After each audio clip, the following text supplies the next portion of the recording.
I'm Phil Monroe, Editor-in-Chief of the Vancouver Sun and Province, and joining me is Andrew Enns, Executive Vice President with the national polling firm Leger, to share some insights into their latest poll, Leger's second during the BC provincial election.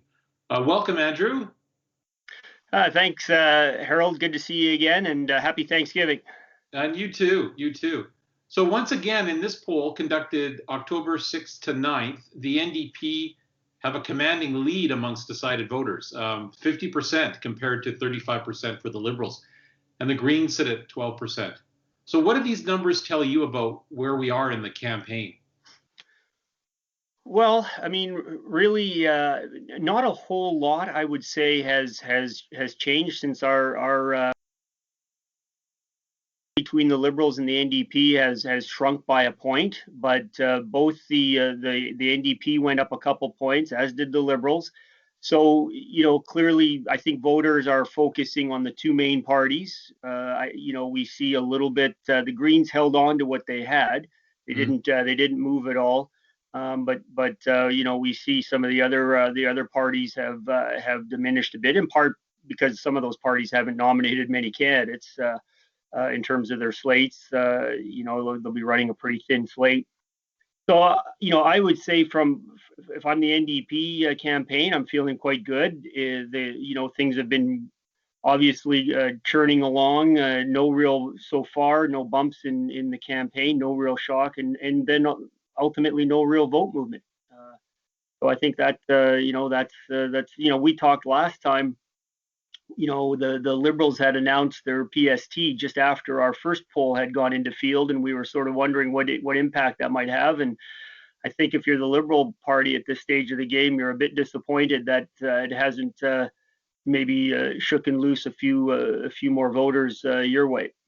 Well, that is one of the, I guess, major themes that you asked about in this poll, of which ones are resonating with voters. And as you say, all three parties had presented their versions during this campaign of kind of health, education, and childcare plans, and also plans to keep everyone safe and the economy moving during the pandemic. And so these topics, perhaps not surprisingly, were all rated important by about 90% of respondents. And reducing homelessness in 10 cities was important to 82% of those polled. But as you say, the PST was the least popular of the major themes, with just over half of respondents saying it was important. So what can the parties take away from these results? Well, I think, again, we saw in our first poll, the important issues, the important matters going into the campaign were sort of health and pandemic related. The economy was up there too, but certainly, there was a lot of focus on the healthcare side and just the whole managing through the pandemic. And while all of them, as you rightly point out, Harold, were equally important overall, I think two of them really stand apart in terms of the intensity of how people feel about the issues. And in those, almost 2/3 of voters, for one, it was 2/3, the other 62% of voters feel that these are very important matters. So when I'm looking at these issues like this, I tend to look at the intensity, because those are people who this is maybe affecting their ballot in an important way, and it may be a motivating factor for them to get out and vote. Those are the kind of intangibles when you get that intensity. And I would say, while as you noted, all three parties are talking about healthcare and investing in healthcare and education, and obviously would put forward a plan to manage through the COVID pandemic. I would argue that for John Horgan and the NDP, this is probably fairly comfortable ground for them. They've been managing through the COVID pandemic, so they have a record of experience to support their position. And the NDP traditionally, when it comes to investing in healthcare and education, tend to do a little better than the Liberals in British Columbia with respect to that, just that comfort of talking about it. And so if you're the Liberals, you're going into what's, we're getting into the last 10, 11 days of this campaign. And you've launched your one big salvo with the PST, which is a very significant tax reduction, and you haven't quite grabbed hold of voters' attention. So you need to be rethinking on this long weekend a little bit as to, do we go with something else? Do we push on something else? Do we just keep hammering here? But you're sort of getting the sense that this one didn't quite grab the voters' attention like you had hoped. The NDP's also been pushing the last week, pushing back hard on Liberal candidate Laurie Thronis, who's a supporter of conversion therapy. And in your poll, 58% say they're less likely to vote for a party that allows a candidate to run with homophobic views, including support for conversion therapy. So these views transcend the individual candidate, according to your poll, and reflect badly on the party with a majority of voters. So what does this mean for Andrew Wilkinson and the Liberals? He needs to be careful with this issue. I would say. I mean, even amongst the liberal supporters themselves, almost half, 46%, would be less likely to support the party in light of this situation. So he needs to be aware of this issue. I think it's always a struggle sometimes where personal views of an individual and intersect with the party stated views. And one thing clearly Andrew Wilkinson needs to do is very clearly articulate his position of as leader of the party, and ultimately what the party's position is on this. At a minimum, I would suggest he really needs to come down quite strongly on that.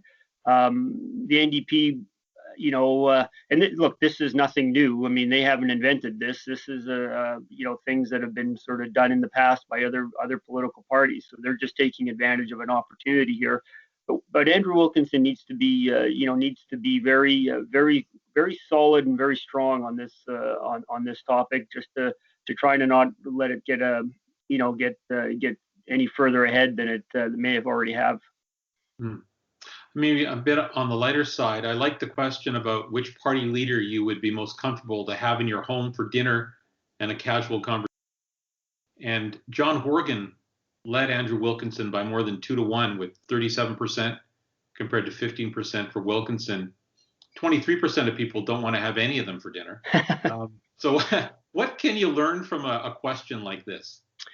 Well, look, it's a question we ask sometimes. It can help understand how people perceive the leaders, and obviously, the more common question is who would be best premier, in the province. But I find sometimes that tends to skew to the current premier, kind of as an automatic response. They see him in the role, so we try to change it up with this. I thought it interesting. It still reflects largely on party lines, where NDP supporters are more likely to have John Horgan over and down on the line through Wilkinson and his Liberal supporters. Although I will note that John Horgan, I think it's 14% of Liberal voters identified they thought John Horgan would be an interesting person to have over for dinner, and likewise I think it was 15% of the Green Party. I think that goes to a broader, when the dust settles in this campaign, it may be a broader question of John Horgan's ability in 3 years as premier to really, I think, transcend a little bit of the partisan, the partisanship in that hardcore NDP and become a bit more of an interesting figure to all British Columbians, not just split on party lines. And clearly the NDP support that they're enjoying at the ballot box is I would say in this day and age largely associated with the performance of the premier, of the leader of the party. We're very leader driven in our politics these days, and so I think that'll be an interesting sort of post campaign review to just look at how he really has started to fit in well with British Columbians and their thinking. And in contrast, Sonia Furstenau is a relatively new leader, and Andrew Wilkinson sort of faded into the background during the pandemic. So people don't even know a lot about them. Correct. And in some cases, that sometimes can generate a lot of positive responses to a question like this because it's a chance to get to know them. But it is very challenging. We talked about it our last poll, how challenging it is for opposition, leaders and parties to really really try to get some equal footing when you're dealing with fairly serious matters on a daily basis.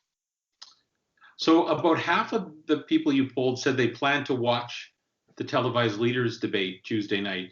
Well, based on these numbers, if they're looking at the polls themselves, what do each of the leaders need to do to boost their chances on election day? What's their messaging? Can we start with John Horgan, the front runner? Sure. So I think John Horgan's going to be he's going to try to sound like a premier, take the statesman approach. He will emphasize his the record of the past 3 years, which I think British Columbia pre-COVID was moving along in a fairly positive direction. He will also where possible touch on the role he's played in the collaborative role he's played on the COVID front, and he will. I think he will want to be confident, and he'll want to be assured, and basically not want to create any sort of opportunities for the other two parties. He's in an enviable position right now. Okay, and Andrew Wilkinson, who at 35% is below the 40% his party got in the last election. So what does he need to do to catch up? Well, he will be the aggressor, undoubtedly in the campaign. He will be looking for opportunities. He will be hammering, on his on the economic theme, and trying to go at the NDP as not not doing as good a job on the economy as they perhaps could have.